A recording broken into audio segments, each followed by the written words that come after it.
As a result of these missiles that it has been able to stockpile in the time period that US and Russia were in the part of the INF Treaty, and also when US was distracted with its wars in the Middle East, it's now in a position to resist moves of the US getting too close to Chinese borders in a way of sort of showing its dominance over the South China Sea. Is that something you would agree with? No, I wouldn't. I mean, if you start looking at it from a military point of view and start looking at the number of bases that the U.S. has surrounding China, the whole point of the Belt and Road Initiative was to create a land-based backdoor so that you wouldn't have a flashpoint in the South China Seas. Now, it was the U.S. who said consistently that they feel that they need to hem China in to slow down its economy, that it's not the right kind of politics that they believe in, this kind of American exceptionalism where it is all about democracy and capitalism. They see China as a threat existentially because of its success doing that. Now, in terms of China, you have to separate this idea of having missiles and having nuclear weapons. China's nuclear arsenal has not changed. It's 280. It's less than the French.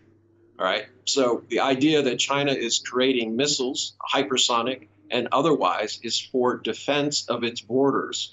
It's very concerned about the actions just recently of U.S. destroyers going within 12 miles of disputed areas in the South China Seas, going back and forth through the Straits of Taiwan.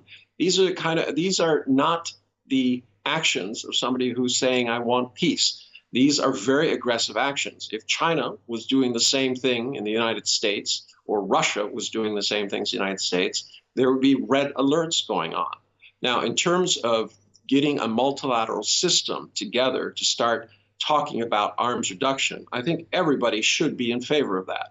Russia and China are on very, very good terms at the moment. I'm surprised that the official position of Moscow is that China is not to be trusted, especially given the fact that they're in the Shanghai Cooperation Organization, which is there to fight against all the terrorism, separatism, and all of these kind of radical ideas.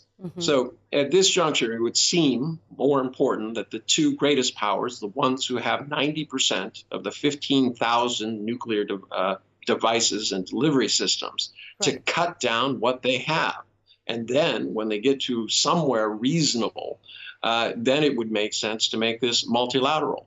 Or you can put it all together in under one negotiations. If the U.S. and Russia were to say, we are determined to cut ours back to 500 apiece, enough to destroy the world a couple of times each, and then ask that the rest of the world obey that, and we start looking at all the issues that my colleague has talked about: defense systems, drones, hypersonic missiles, cyber attacks. These are all real issues that need to be addressed, but they need to be addressed in some way that makes sense, that simply does not continue the kind of two-way race that is going on between Russia and the United States. We saw this in the past, and in the past it didn't work out.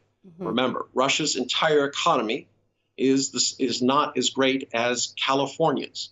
All right. In a pure economic race, the U.S. would win. That should bother Russia. Russia should be, I would assume, teaming up with the rest of the world who was also bothered this, by the EU, all right, by Japan, by everybody, trying to find some rational solution. Right.